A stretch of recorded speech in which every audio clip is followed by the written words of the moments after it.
Donc, on se retrouve, on va essayer de se mettre en situation d'un vrai pentest. Hein. J'ai juste une adresse et il va falloir qu'on fasse le taf. Donc, on va simuler. Je vais aller sur mon bureau 4.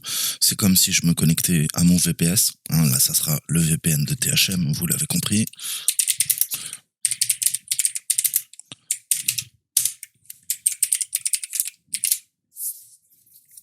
Ok, on est up. Donc, j'ai aucune idée, j'attaque de l'extérieur. Tout ce que j'ai, c'est quoi? Très souvent, quand vous allez faire vos pentests, on va vous donner des intervalles, on va vous donner des plages d'IP. D'accord? Donc, il faudra faire avec. Alors, je vais vous montrer un nouvel outil. Techniquement, qu'est-ce qu'on aurait pu faire? On aurait pu faire un Nmap, le classique SV, S, C, P, V sur 10, 200, quelque chose. Hein, 0, Cidre 24. D'accord, ça va. Là, on est en classe C, me scanner les 255 machines, hein, en fonction du subnet. D'accord. Pourquoi SV, pourquoi SC, SP? Je répète, hein, SV, c'est l'analyse des services. Donc SV, c'est l'analyse des services et de la version. Là, ça va exécuter nos scripts, hein, sur les ports ouverts. P, je lui donne le port. P, tous les ports, 65 535 ports. Là, tu vas me dire, il y en a 65 536. C'est vrai, mais on commence à partir de 0. Donc, il y en a 65 535. Et V, c'est pour la sortie détaillée. Si jamais vous oubliez votre V, une fois que vous avez lancé la commande, vous pouvez appuyer sur votre touche et vous allez passer en mode verbe. Je vais vous montrer. Je fais entrer et là je vais faire V. Ah ouais, c'est trop court. Laisse-moi te mettre, je sais pas. Voilà, je vais faire V. Et tu vois qu'à chaque fois que j'appuie sur V, j'ai le mode verbe jusqu'au maximum. Je crois que c'est 10, si je dis pas de bêtises. D'accord? Donc vous pouvez le faire a posteriori. Là, on va pas utiliser cet outil. On va utiliser notre AutoRecon. Alors, vous voyez qu'on peut faire beaucoup de choses, hein, avec l'outil. Je reviendrai, je ferai des vidéos dédiées. Nous, ce qu'on veut en attendant, c'est les ports. Ça serait pas mal. Ok, donc on a tout ce qu'il faut. Je suis dans mon home. On va vérifier que la connexion est up. Ok, on est up. Donc j'ai une planche d'IP. Ça va être un test. On a 6 machines à pirater. Vous le savez, généralement, on va venir scanner de l'extérieur.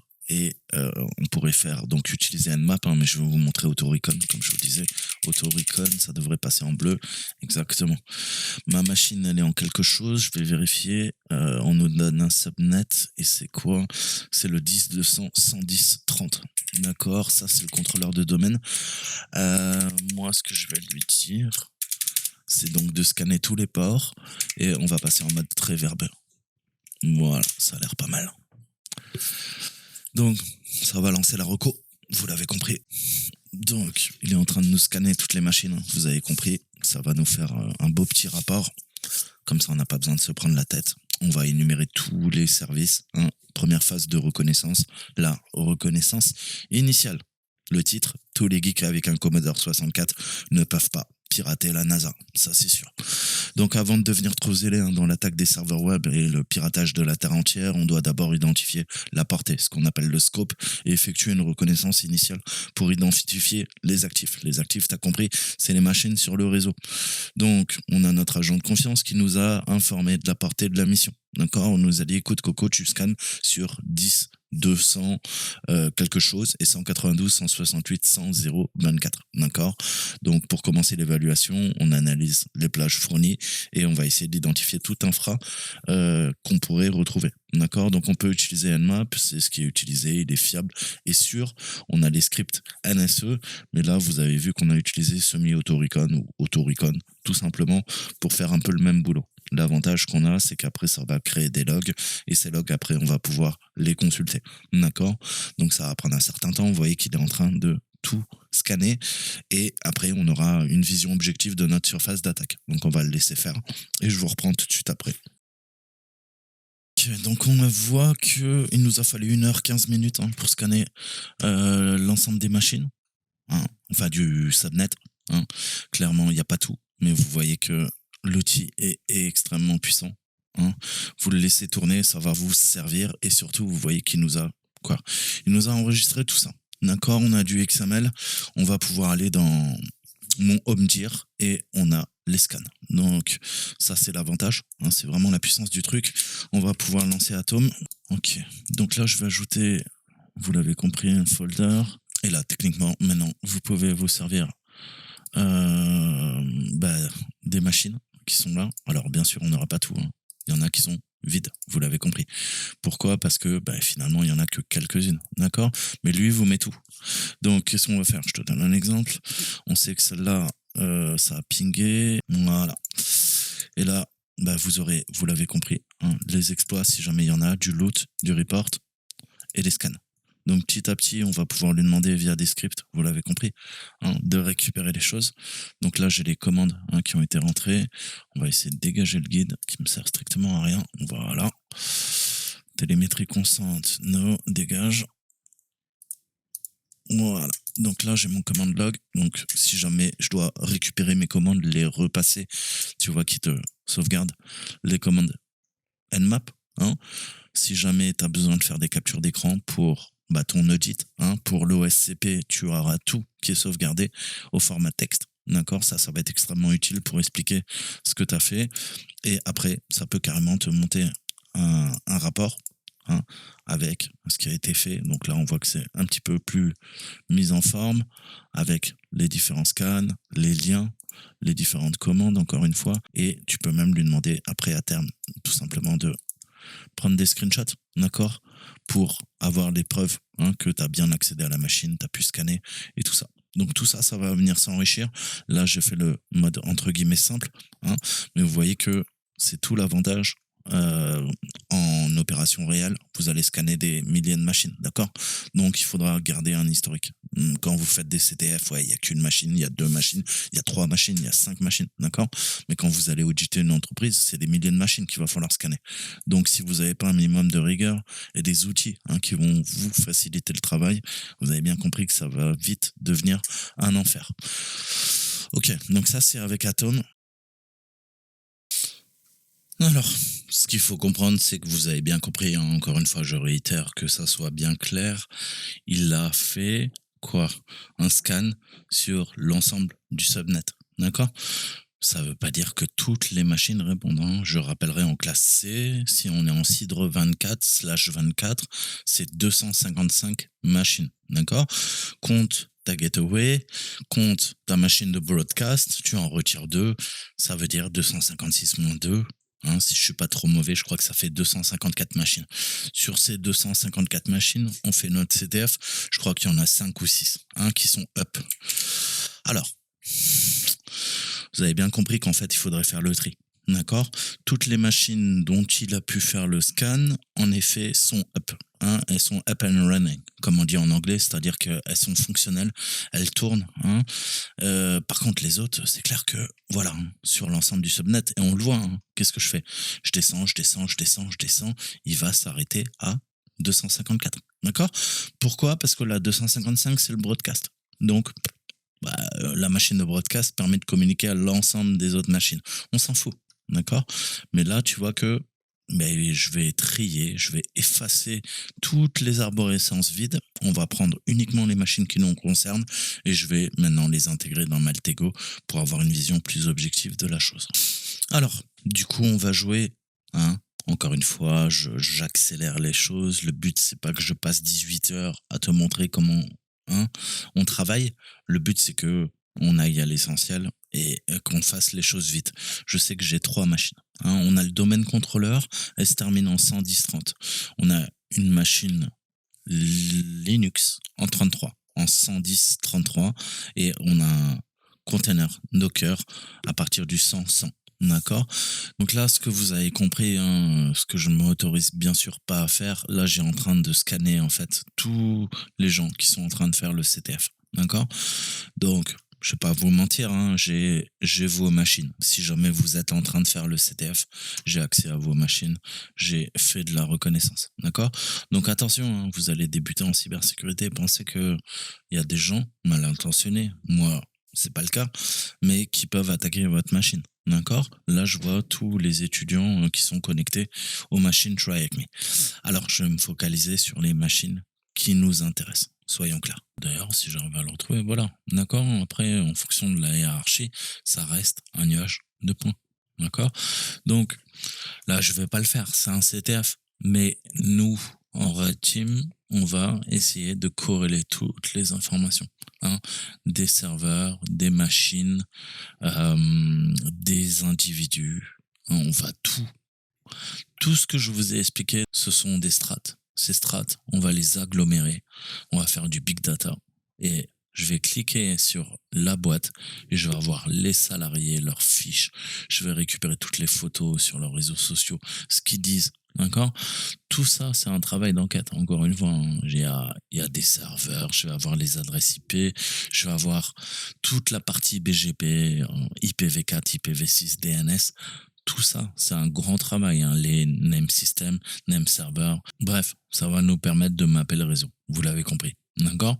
Imaginons que ça soit des numéros de téléphone, des personnes, etc., etc., etc. D'accord? Donc, vous devez, via une base de données, générer des graphes. Visualise. Et à partir du moment où tu visualises l'information, elle devient beaucoup plus compréhensible. D'accord? Donc, on va lancer la cyberattaque. Hein. Encore une fois, je vous montre quelques outils. Je peux pas tout vous montrer. Faites-le, apprenez par vous-même.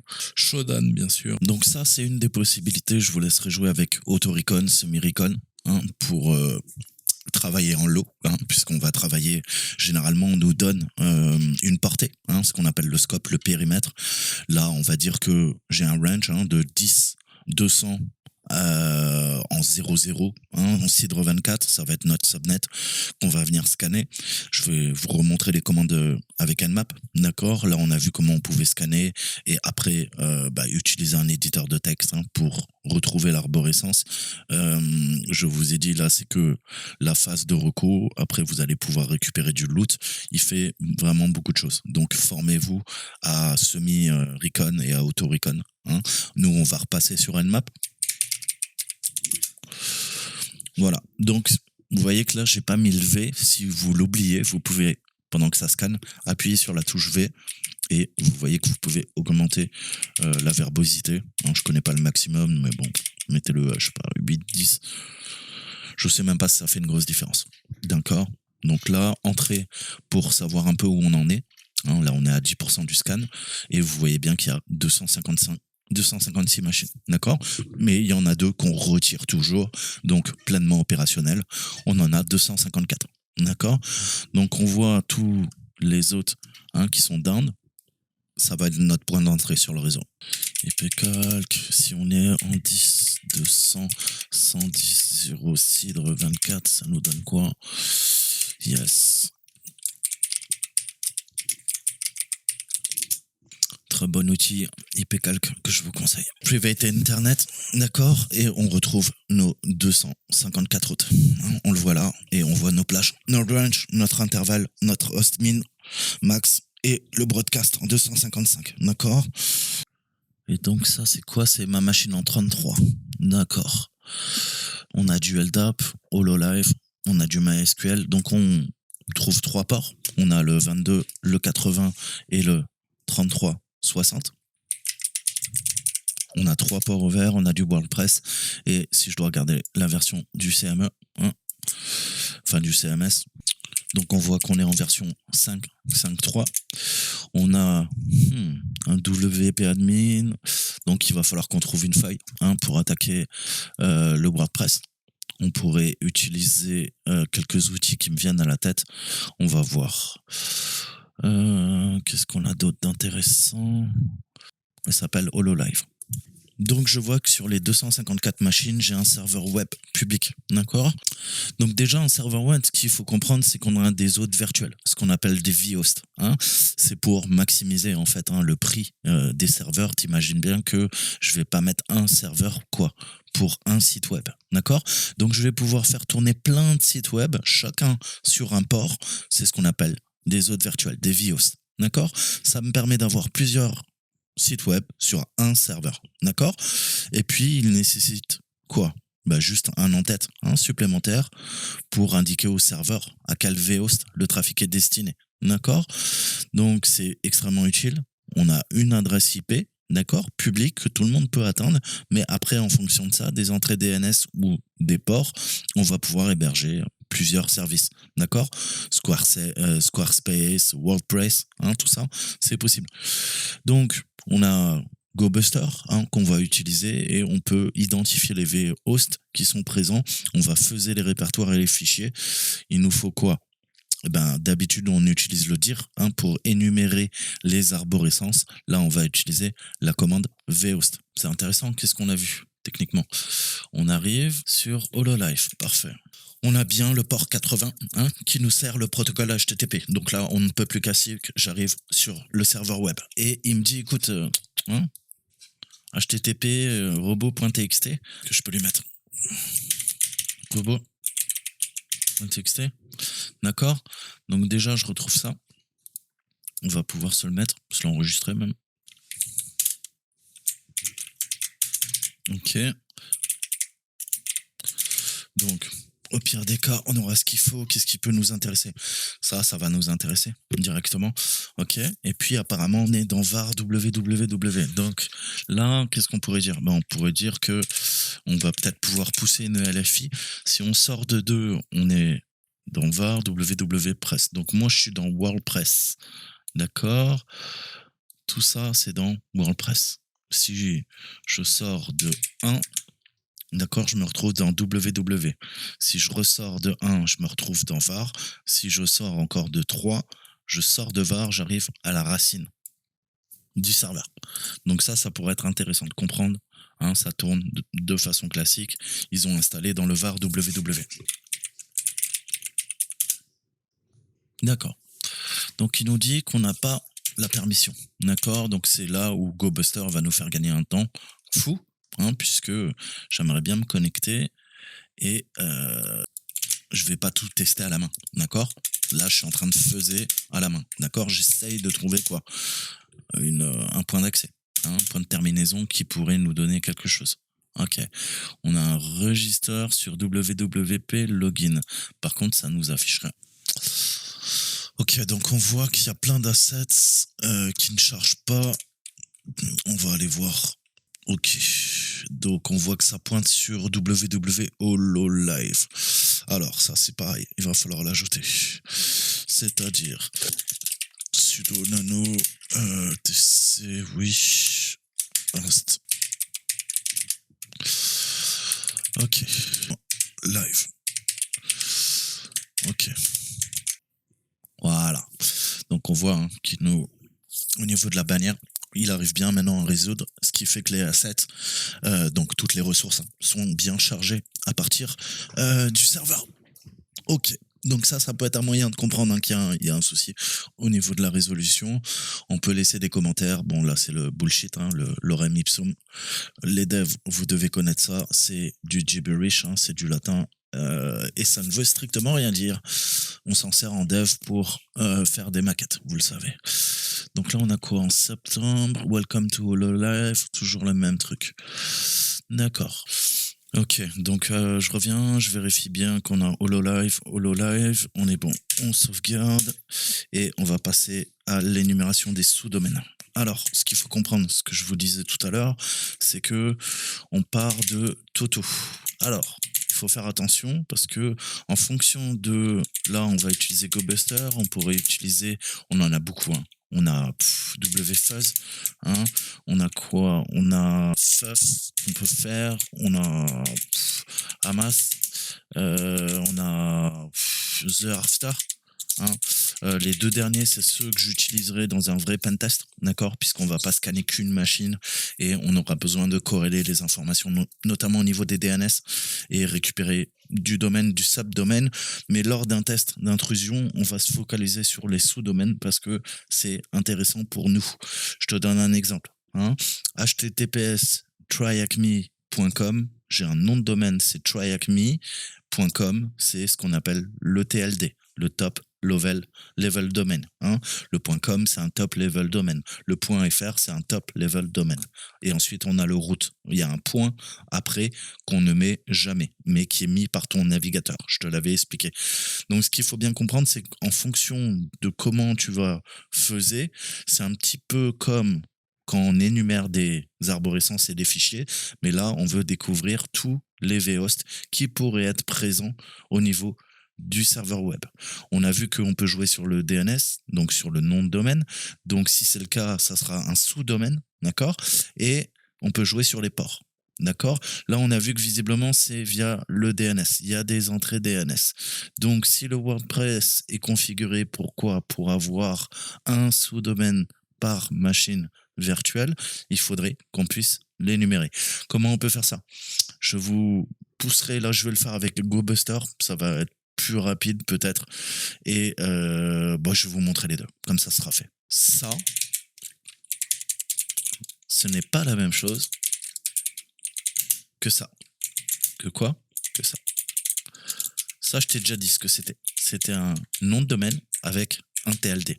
Ça, c'est quoi? C'est un sous-domaine. www, c'est un sous-domaine avec le nom de domaine tryhacme et le tld.com.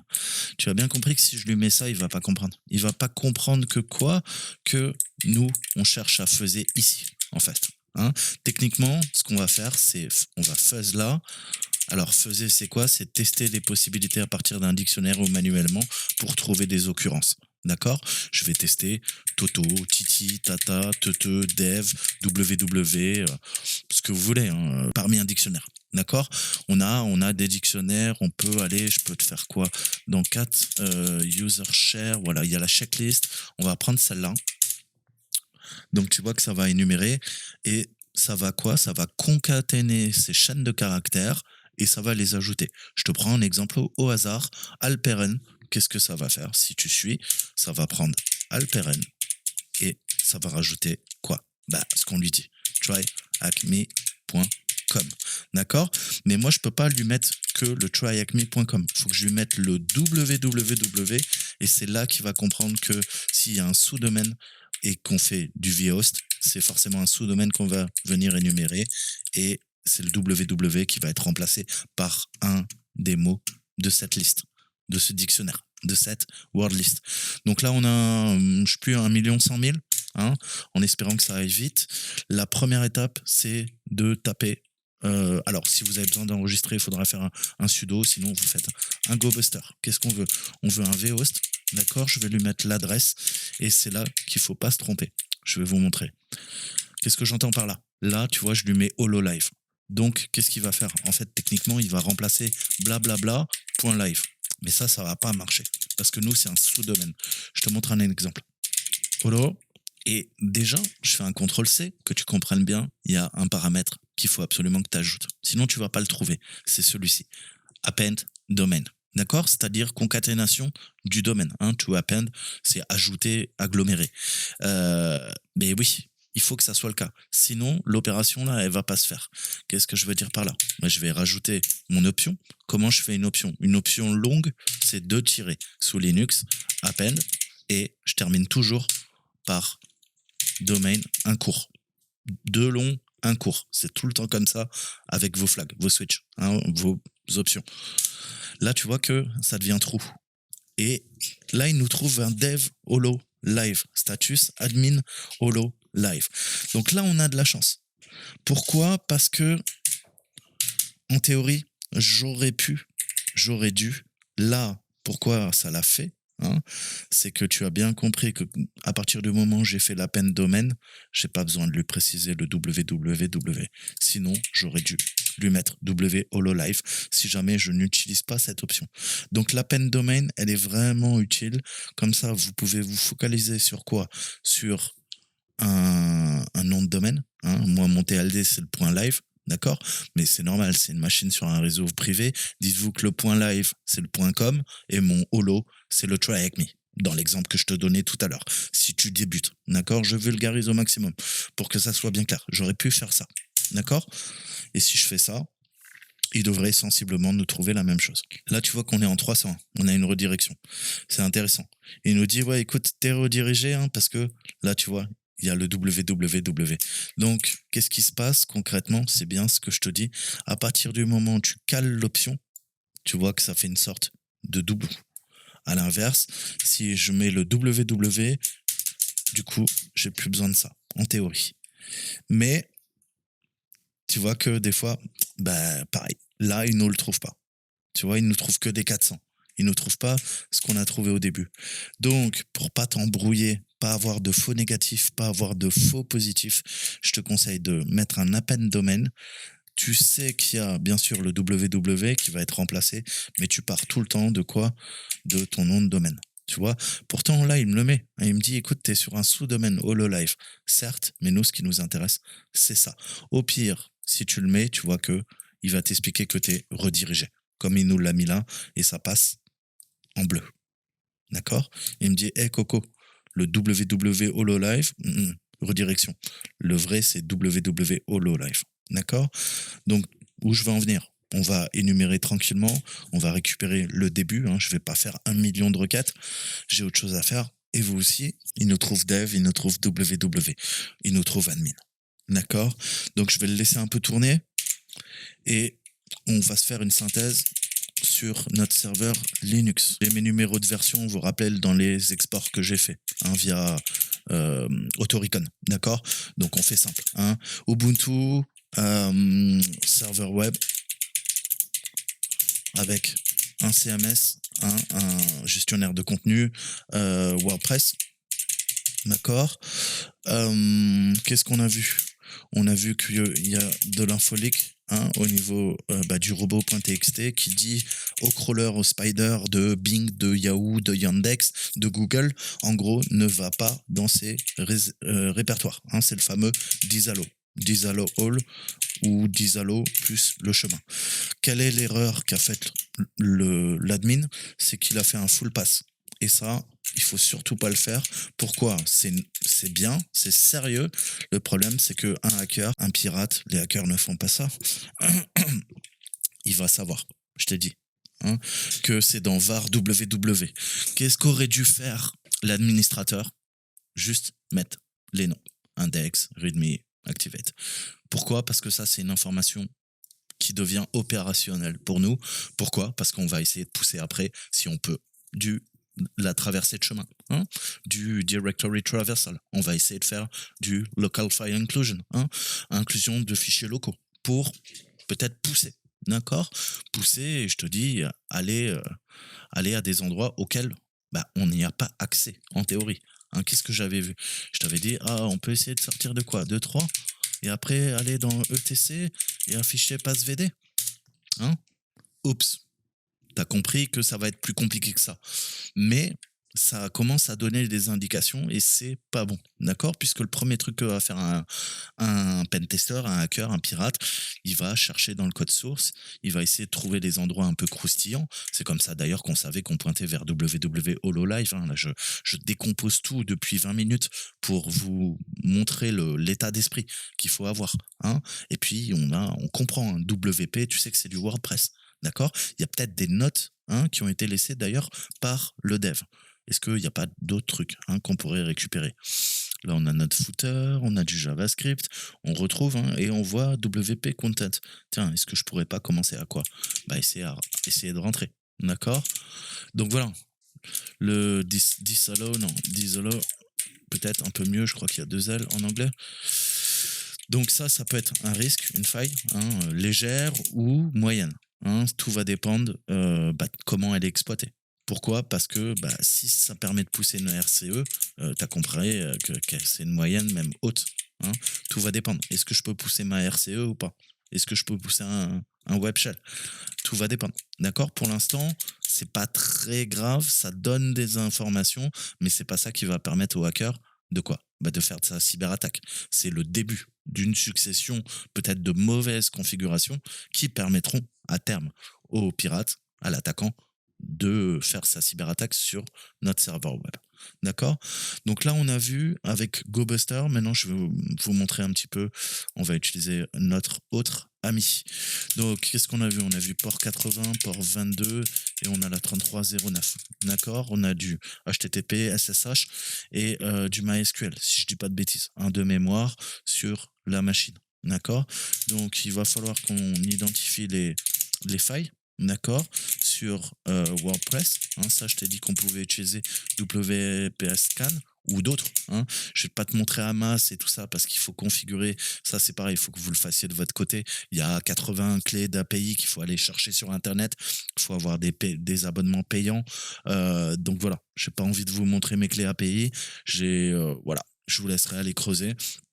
Mais très bon outil, d'accord, ou The Harvester, d'accord. Voilà, donc ça c'est une chose.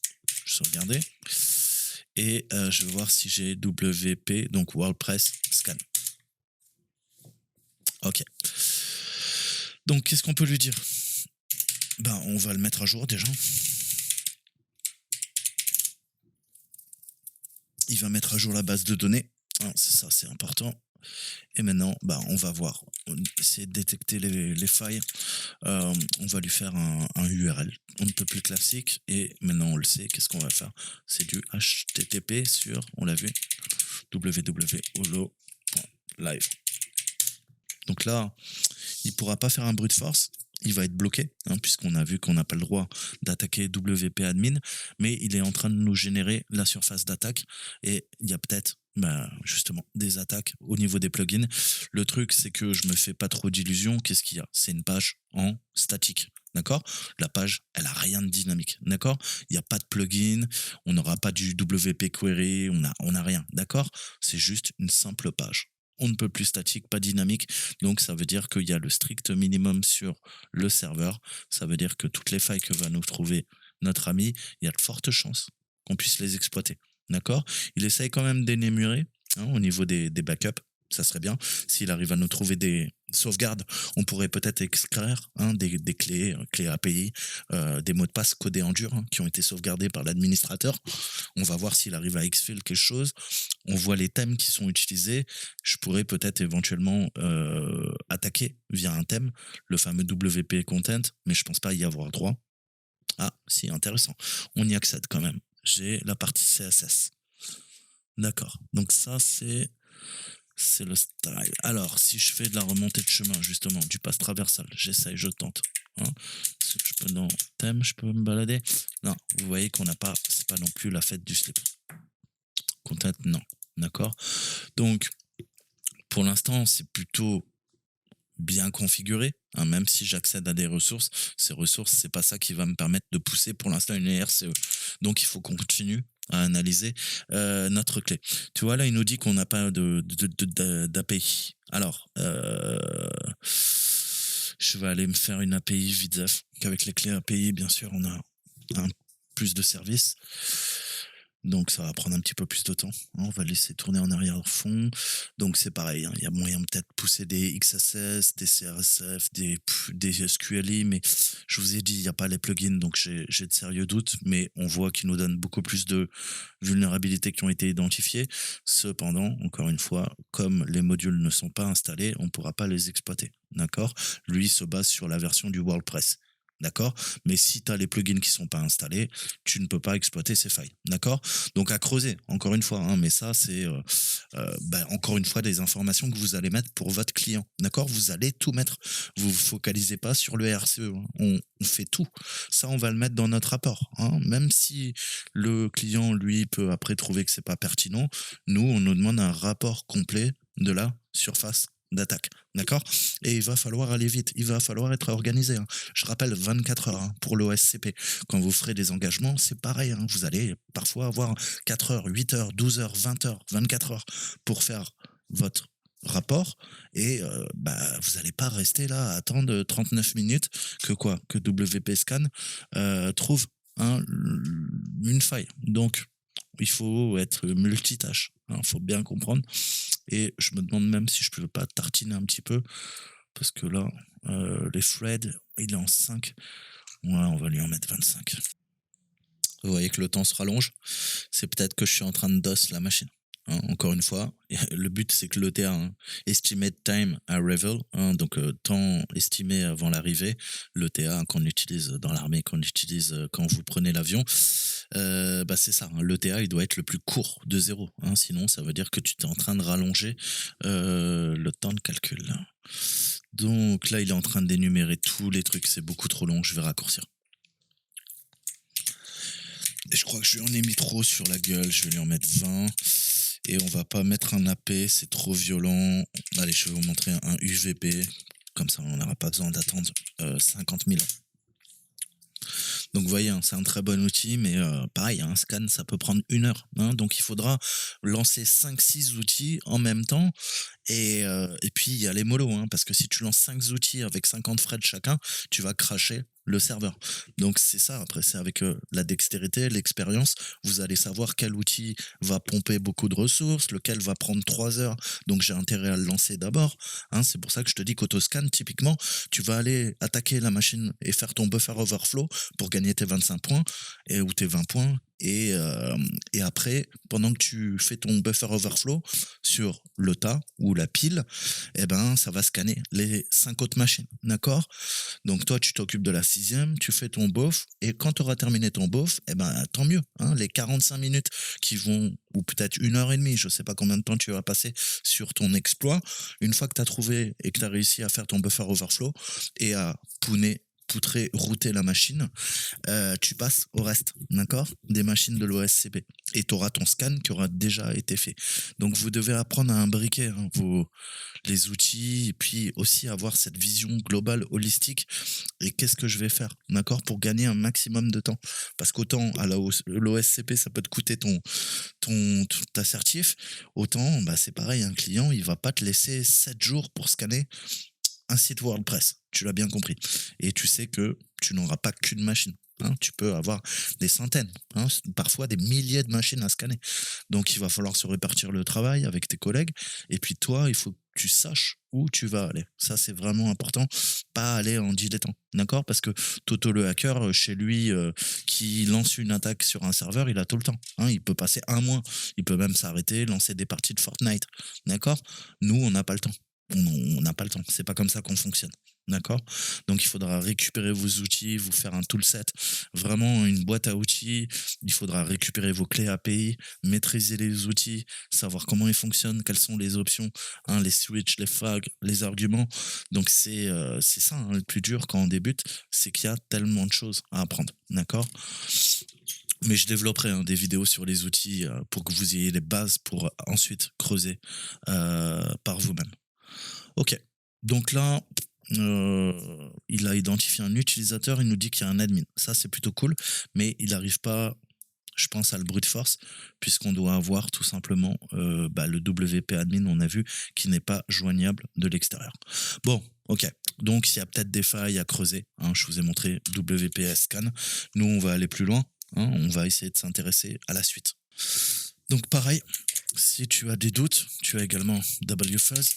Hein, qui est préinstallé, il faudra le compiler avec Pickle, hein, sinon tu pourras pas attaquer du OpenSSL, c'est-à-dire que tous les sites en HTTPS, tu pourras pas les scanner, d'accord? Va voir, il y a des petits trucs à faire en bas niveau sur ton Linux, ton Mac, pour que ça fonctionne. Donc, qu'est-ce que je te disais? Ouais, WFuzz, c'est légèrement différent. On a vu quoi? Qu'on tapait sur HTTP, tac tac, www, holo, live, d'accord. Il nous faut quoi? Reprenons la word list que je te disais. On va aller dans share, dans sec list, dans discovery, dans DNS. Et je vais reprendre une. Ouais, je vais reprendre la même. D'accord. Par contre, si tu fais que ça ne va pas marcher. Pourquoi? Parce qu'il faut lui préciser le host et où faisait. Hein, il est un peu moins intelligent que notre ami. Donc tu lui mets host, je crois que c'est même comme ça, pardon, séparation, un white space, et c'est là qu'on va lui dire tu fuzz. En fait, je remplace quoi? Le www par en majuscule, très important, c'est le motif que WFuzz va utiliser pour fuzzer. D'accord? Ce motif, ce pattern, c'est quoi? C'est fuzz en majuscule. Dès qu'il voit fuzz en majuscule, il prend la sous-chaîne ou la chaîne de caractères initiale, pour nous, c'est quoi? C'est www, la sous-chaîne, hein, qui fait partie de la chaîne hololive.holo.live, et il va la remplacer par ce qu'il y a dans le dictionnaire, pour que ça soit bien clair. D'accord? Tu penses à refermer, et là, ça devrait le faire. Voilà. Admin, dev, hein, tu vois les 200 qu'on a, il y en a beaucoup. Après, il y a le risque aussi d'avoir peut-être des défauts positifs. D'accord? Donc, tu vois, et tu peux ensuite lui demander de cacher.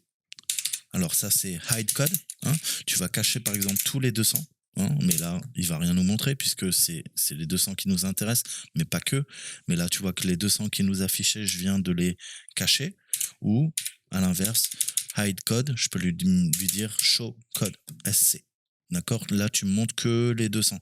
Donc, tu as bien compris qu'en jouant sur les hide code ou sur les show code, tu vas pouvoir tout simplement, pareil, faire le même boulot que GoBuster en différent. La vue est différente. D'accord?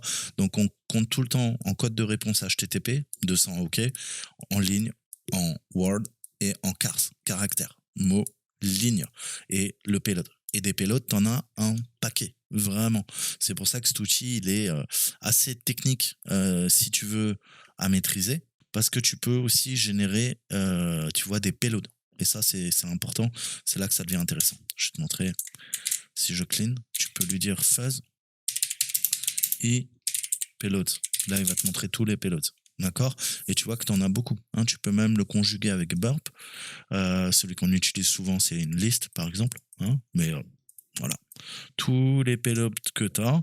Et si jamais je te parlais de la liste, qu'est-ce que je peux lui dire? Je peux lui dire e-payload et on peut grepper. Non. Alors, il faut que je fasse... Voilà. Tu vois, avec un Z-help slice. Donc, je demande la tranche. Et la tranche, comme une tranche de gâteau, je lui demande liste. Donne-moi des informations sur liste. Tu vois? Et là, il te donne liste, ce que ça fait. Hein, qui a développé l'outil. Je veux en savoir un peu plus sur range. Je vais lui faire un slice range. Voilà. Donc là, il nous dit que c'est un intervalle, hein, de nombre de la forme de 0 à 10. Donc ça, c'est comment se balader sur les payloads, comment avoir un peu plus d'informations. Et je peux te montrer une autre technique, une autre, comment dire, syntaxe. Je peux lui faire un petit C grand Z, lui dire user share. Après, c'est en pratiquant, hein. Plus vous allez pratiquer, plus vous aurez les habitudes. Share, je suis en train de me distraire tout seul. Setlist. DNS, et voilà. Et là, je peux lui mettre HTTP et directement lui mettre le fuzz. Hein, il y a toujours plusieurs syntaxes. Oui, putain, je mets c'est W, excusez-moi. D'accord? Tu vois que ça fait le même taf. Il y a moyen de... Intéressant. 432, tu vois, ils sont en rouge. IMAP, new, server.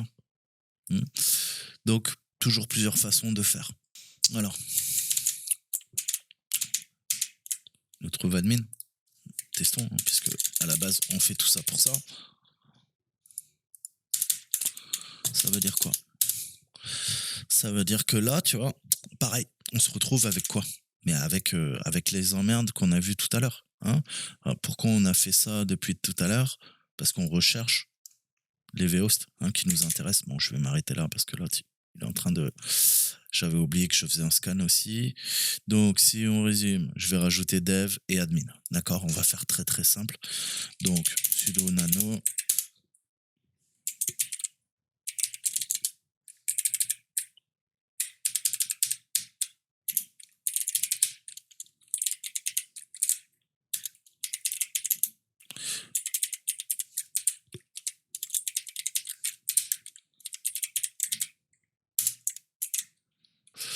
Dev hololive, ça n'a pas l'air d'être la fête.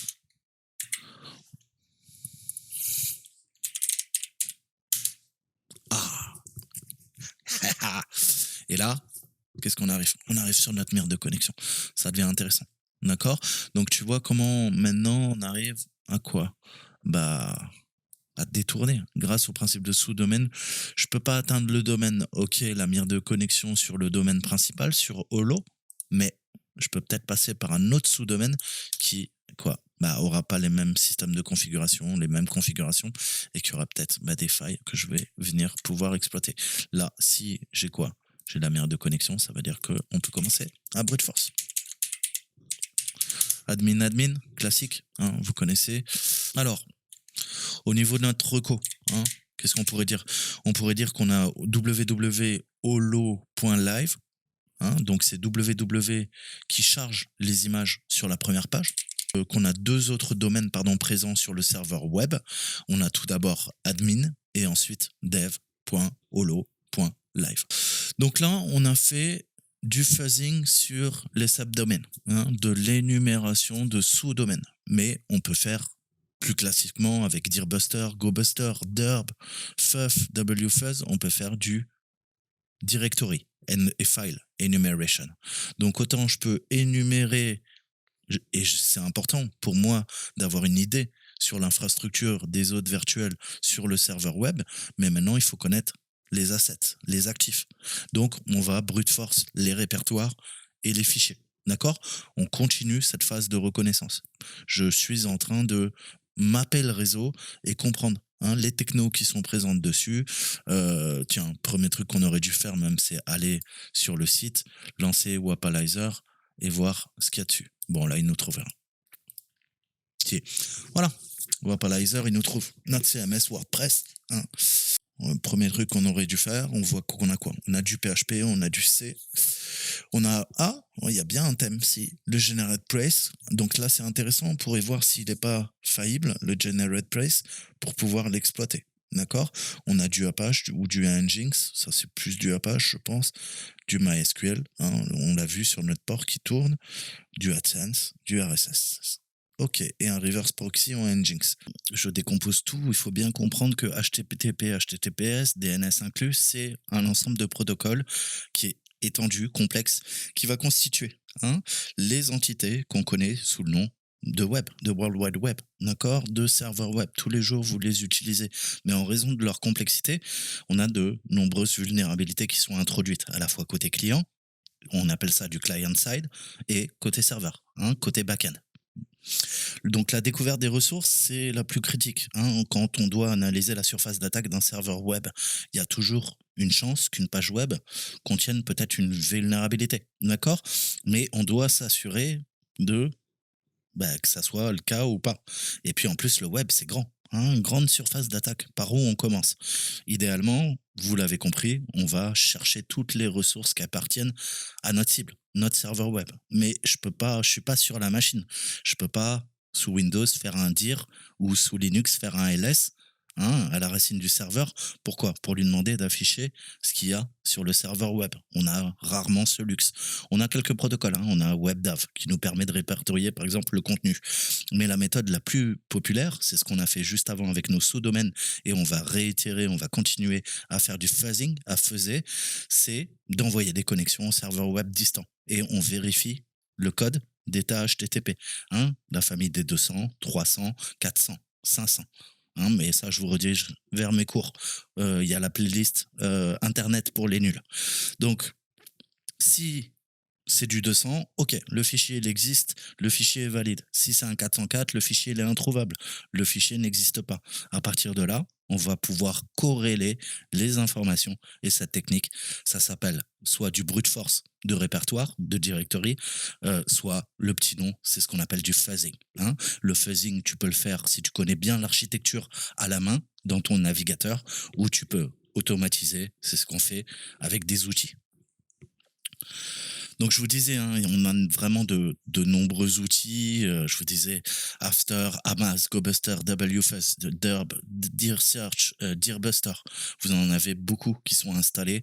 Prenez celui qui vous convient le plus. Regardez, certains sont des évolutions d'autres projets qui ont été réécrits, hein, dans un langage de programmation qui est beaucoup plus efficace, hein. Tu verras, il y a des outils en Rust qui sont 10 fois plus rapides que ce que tu peux utiliser en Python. Donc à toi, hein, après de te faire ta toolbox, ça je te l'ai dit juste avant, mais on va rester sur les classiques, c'est notre ami GoBuster.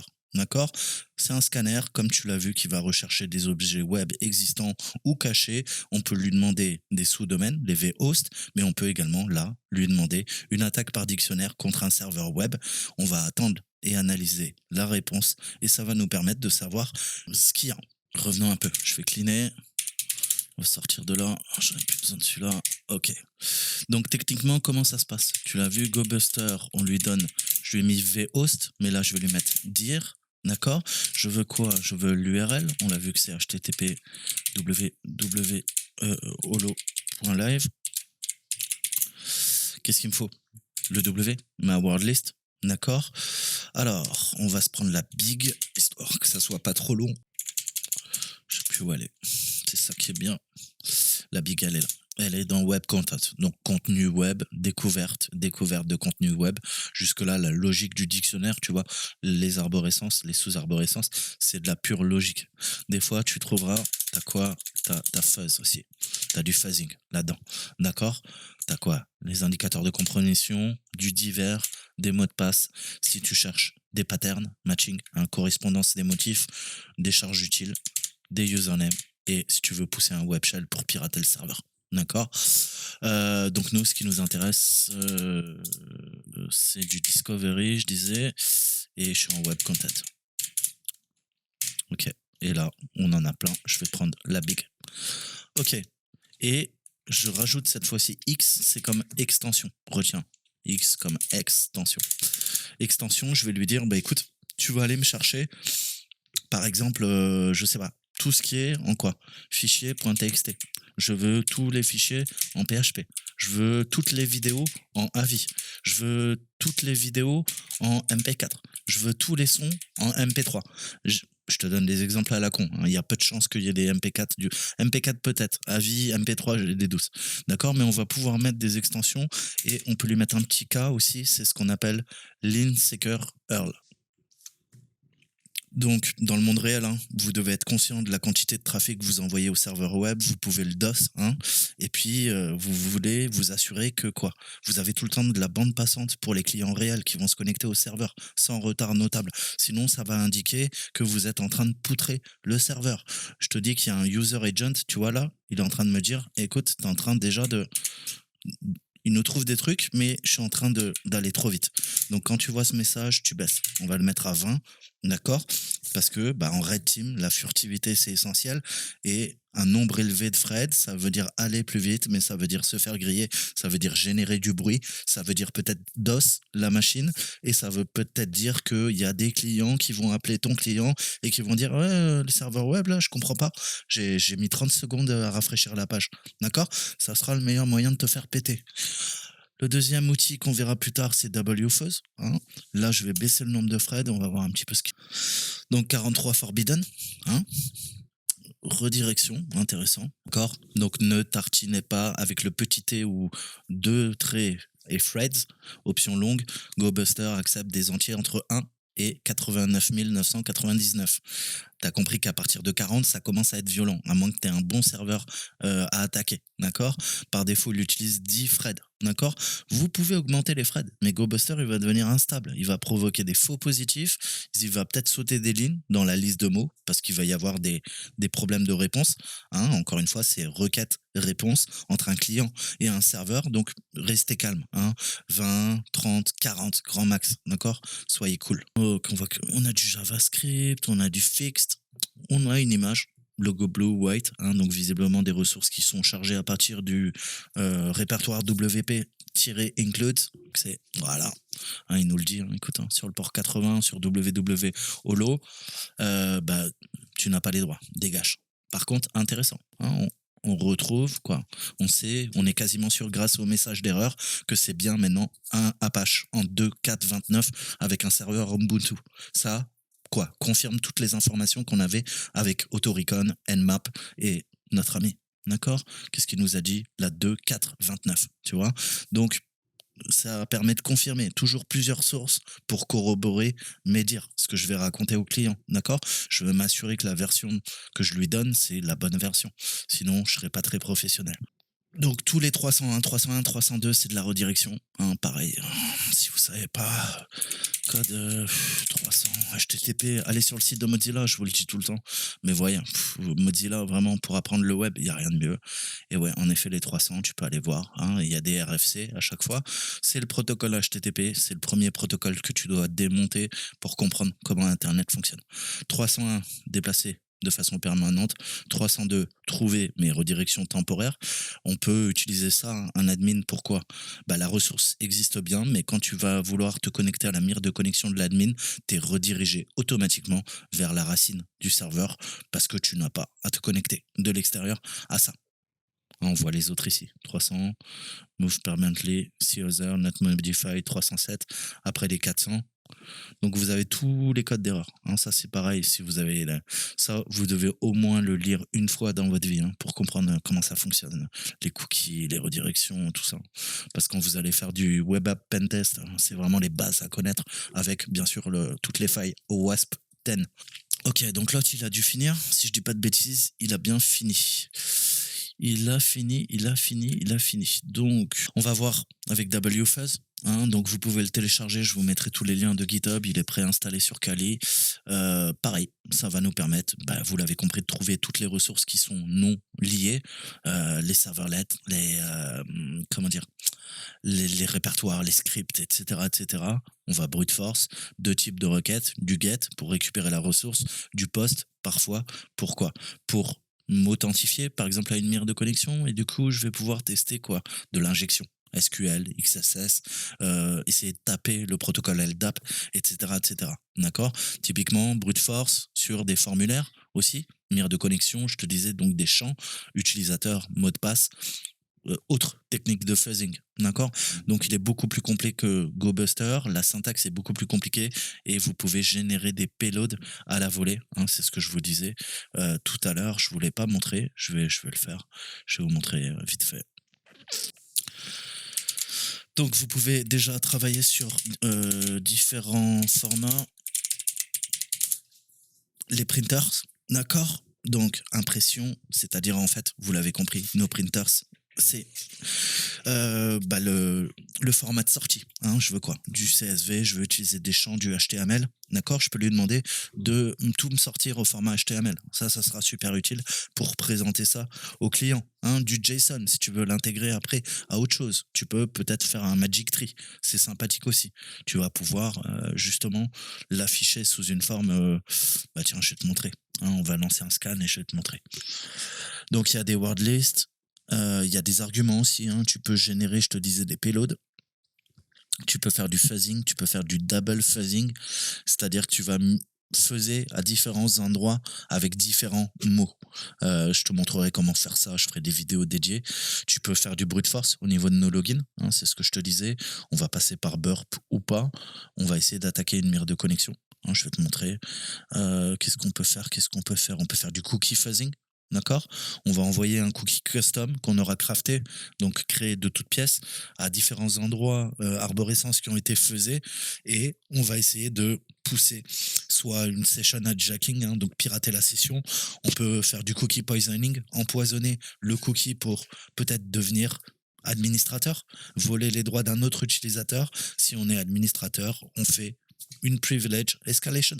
On fait notre escalade de privilèges. Donc ça peut être super utile aussi. D'accord? On peut fuzzer les headers hein, au niveau du protocole HTTP.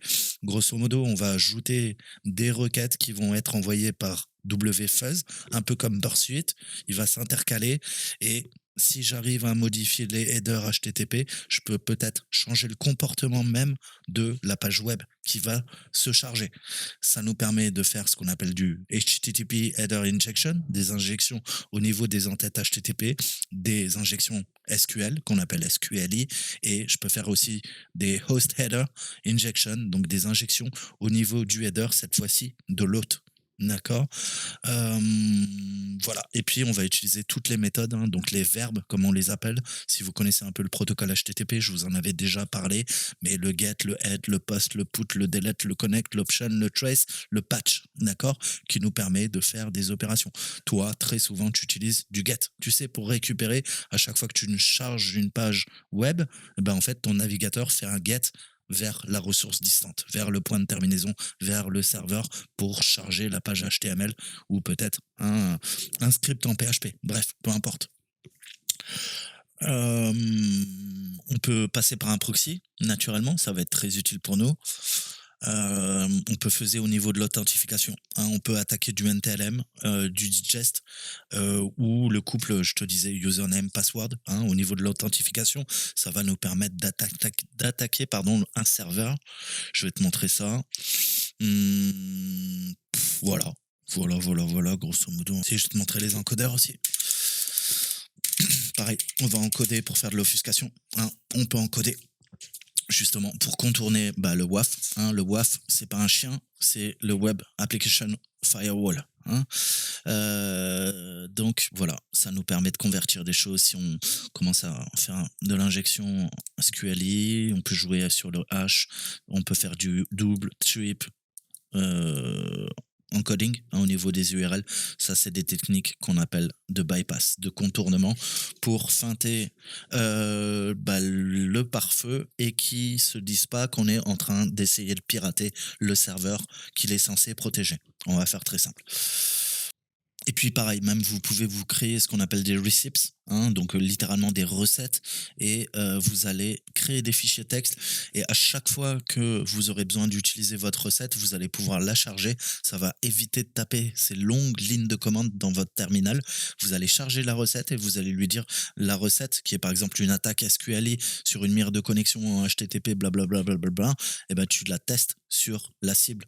Et j'aurai pas besoin de rentrer tous les paramètres, hein. Il ira chercher les paramètres directement, comme il va chercher les mots qu'on va utiliser dans une word list, un dictionnaire. C'est pareil, hein, je lui donne tout, je stocke ça dans la recette. La recette, c'est ni plus ni moins qu'un fichier, et je vais pouvoir gérer mes attaques, hein. Si j'ai des routines comme ça d'attaque lors de mes tests d'intrusion, je vais pouvoir automatiser en créant moi-même des recettes, et puis en gérant aussi les exceptions et les erreurs que vous pouvez rencontrer, d'accord. Mais tout ça, je développerai pareil. Il y a une vidéo d'1 heure et demie à faire sur WFS, quoi. Et encore, juste pour introduire l'outil, quoi, pour le maîtriser, c'est une autre paire de manches. Mais voilà, très très bon outil, WFuzz et FUF, fouf, hein, comme on dit chez nous. C'est des très très bons outils que j'aime beaucoup, mais qui sont très durs à maîtriser. C'est pour ça que je vous montre GoBuster, puisque là, c'est une initiation à un pentest, situation réelle, pour nos amis néophytes. Donc du coup, si tu l'as installé à partir de la source, c'est ça qui est bien, c'est que tu as WFuzz, mais un peu comme Metasploit aussi. Il me l'a pas installé. Dommage, parce que tu as WF Payload et WF Encode qui va nous permettre de générer des charges utiles, de les encoder, et ça va nous permettre justement de faire des attaques sur le serveur. Là, je l'ai pas, donc il faudrait que j'aille compiler ça à partir de la source. C'est marrant que ça ne soit pas. De mémoire, c'est peut-être Parrot qui est préinstallé avec. Ouais. Bon, écoutez, il faudra aller voir sur le site, hein, je vous mettrai toutes les ressources. Voilà, je peux lui dire tout con, mais génère-moi voilà, un payload, par exemple, je lui mettrai WF, ouais, type, je vais vérifier, type F, WF payload, non, il n'est pas installé, bâtard. WF payload. Niet. Donc je mettrai ça, je lui mettrai un payload, c'est Z, je vais lui dire range, hein, on a vu qu'on pouvait faire du range, je te l'ai montré tout à l'heure, et je vais lui dire par exemple de 0 à 25. Qu'est-ce que ça va me générer? Ça va me générer 0 dans de l'aléatoire, hein. Il va me générer 1, 2, 3, 4, 5, 6, 7, 8, 9, 10, 11, 12, 13, générer de 0 à 25 dans le désordre. D'accord? Ça va me faire une liste. Ça va me le mettre. Et après, on va pouvoir pousser ça. D'accord? Donc, tu as compris que, imaginons que je sais pas, je suis en train d'énumérer un sous-domaine, on était, si je te donne un exemple vraiment bête, tu vois, mais tu as bien compris que si on était sur www, avec ce payload, il va tester 1, il va tester 8, il va tester 25, il va tester 23, il va tester 24 pour voir si on a bien un qui répond. D'accord? Donc ça, c'est des trucs simples. Après, on peut faire des payloads beaucoup plus compliqués. D'accord? De toute façon, vous avez tous les payloads. Voilà, je vous les avais montrés. D'accord? Donc là, je vous ai parlé de range qu'on utilise. Il y en a plein. Buffer overflow. On va même pouvoir pousser des buffer overflow pour essayer de pirater la machine. Voilà. Des permutations, DXRAN aussi, ça peut être cool. Du X. C'est le principe du fuzz que vous retrouvez après en bas niveau, en exploitation offensive de logiciels. Quand on fuzz un programme, on analyse sa surface d'attaque au niveau de sa conception et on va essayer de comprendre comment il fonctionne. On va faire de la rétro-ingénierie et on va essayer de trouver des points d'entrée dans le programme pour injecter et éventuellement faire des jumps, faire des sauts conditionnels pour parvenir à nos fins, d'accord? Pour empêcher que le logiciel vérifie que tu as bien inséré une clé CD, d'accord? Pour lancer ton jeu vidéo, par exemple, d'accord? Ou pour pousser un overflow, d'accord? Et exécuter du code arbitraire dans une partie protégée de la mémoire, etc., etc. Bon, je m'arrête là, c'est pas le but, sinon je vais plus m'arrêter, c'est mon gros défaut. Donc je vous ai dit, l'erreur qu'on fait, c'est que fuzz, il va falloir justement, comme son nom l'indique, lui mettre le fuzz au bon endroit pour qu'il comprenne. Alors je te donne un exemple que tu comprennes bien. Imaginons que je veux quoi? Je veux remplacer à partir d'une liste de mots et fuzzer mon point de terminaison. Il me faut quoi? Le point de terminaison, je te le prends exemple en anglais, exemple.com, et là je vais mettre le fuzz, ou je peux lui mettre carrément le fuzz.php. Là je lui dis, écoute, tu vas me chercher toutes les extensions PHP et tu vas chercher le nom du fichier PHP à partir d'une word list. Et la word list, ça sera voilà, ce que tu veux, fichier PHP.txt. D'accord? Ça, c'est un exemple. Mais tu vois bien que si je le mets là, ça veut bien dire que quoi? Tu tapes sur le domaine, sur le TLD, à la racine du serveur, tu vas chercher quelque chose en PHP. Techniquement, pour nous, ça serait quoi? C'est tu vas hololive et tu vas tester Toto, ce que tu veux, toto.php. Après, tu vas tester Tata, Titi, Tete, et tu énumères. Alors, je vous disais, j'en ai parlé, mais je vais développer le principe de hide code, hide word, hide length et hide caractère, le nombre de caractères. Alors, le HC, c'est pour cacher le code. Le HW, c'est masquer le nombre de mots, comme word. On a le HL comme length, c'est-à-dire masquer le nombre de lignes, de line, pourquoi je vous parle de longueur, pardon. Et puis HH pour masquer le nombre de caractères. D'accord? Donc ça va nous permettre à trouver des éléments spécifiques plus accessibles. Généralement, quand on utilise, on va faire une SQLi, on peut s'en servir, d'accord?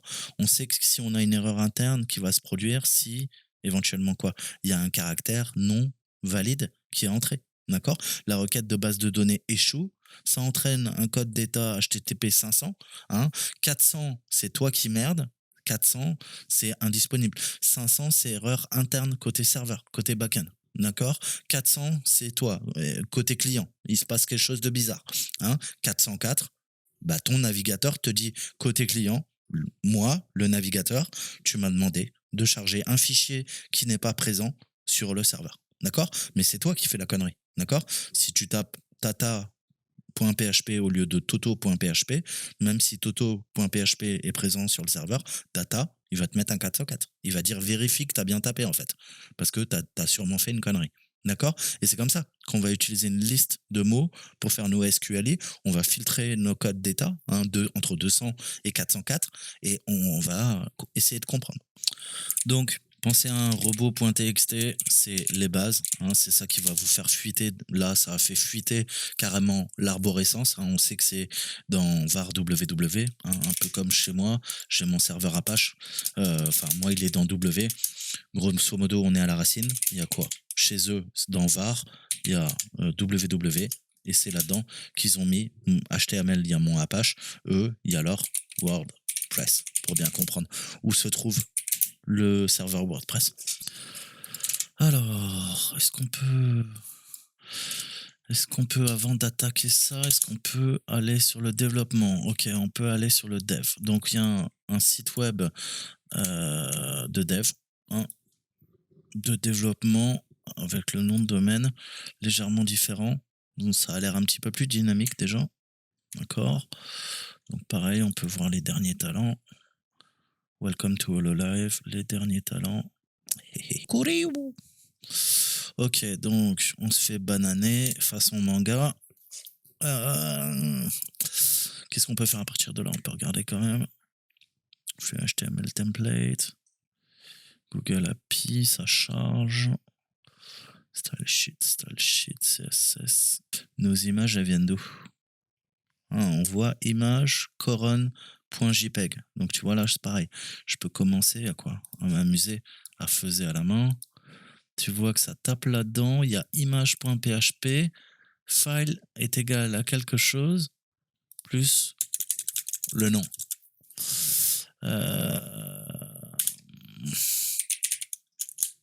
Toto, il va pas me le trouver. Mais je pense pas que je puisse faire. Est-ce que je peux commencer à faire quoi? Essayer de faire de l'injection. File est égal à ls? Non.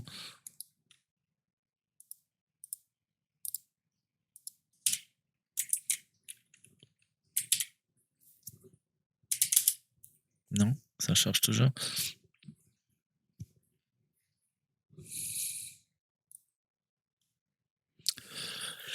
Donc, si on suit la reconnaissance, d'accord, il y a un fichier PHP qui s'appelle image.php qui va charger les images pour le domaine de développement. Hein. Ça charge l'image.php et lui, on lui fait quoi? Une requête, hein, on a bien notre query strings, on parle quoi? On a un paramètre file et le paramètre file doit être égal à une arborescence qui s'appelle image et dans image, j'ai le nom du fichier JPEG. D'accord? Donc, voilà comment ça fonctionne.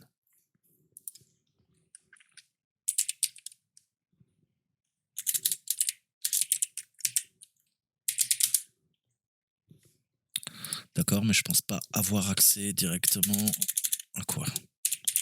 À image.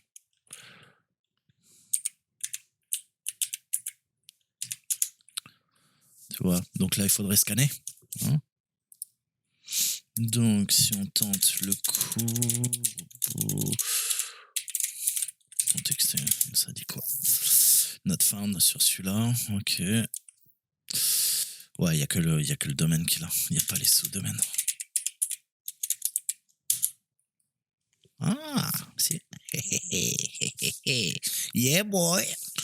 Donc, super secret directory et vous voyez que bah ouais ça craint puisque bah on peut commencer hein, maintenant essayer de taper là-dedans.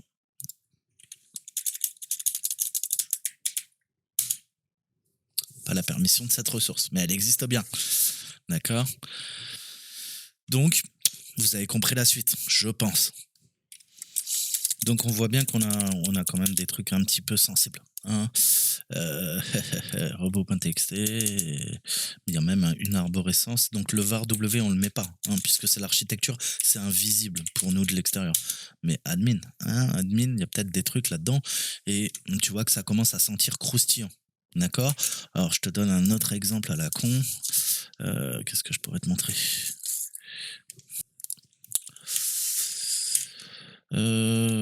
Sudo nano, dico, txt, que tu comprennes.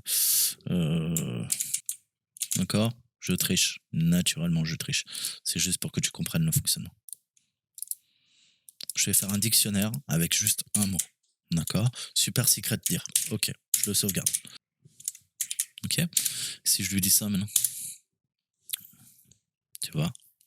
Quand fonctionne ton dictionnaire, bah ouais, il te dit, écoute, ouais, il y a bien une redirection, mais moi, ça pointe vers là. D'accord? Qu'est-ce que j'aurais pu lui dire? J'aurais pu lui dire wdicotext et extension txt. D'accord? Et qu'est-ce qu'il nous dit? Extension. Je vais prendre tous les txt. D'accord? Je veux quoi? Tous les PHP. Tous les txt, toutes les extensions .php, etc., etc., etc. D'accord? Donc je vais arrêter la vidéo là, hein, c'est loin d'être fini. Il y en aura, je sais pas, je pense qu'il y aura, je sais pas, 4-5 heures de CTF. On va avancer, hein. C'était la phase de reco initiale, hein, mapper, prendre le temps d'utiliser plusieurs outils pour comprendre un petit peu, hein, quel est notre point d'entrée. Pour nous, c'est un serveur Ubuntu qui fait tourner du Apache. Il y a un CMS qui s'appelle WordPress. J'ai récupéré les versions, j'ai vu un petit peu les failles, hein, qui me permettaient d'énumérer.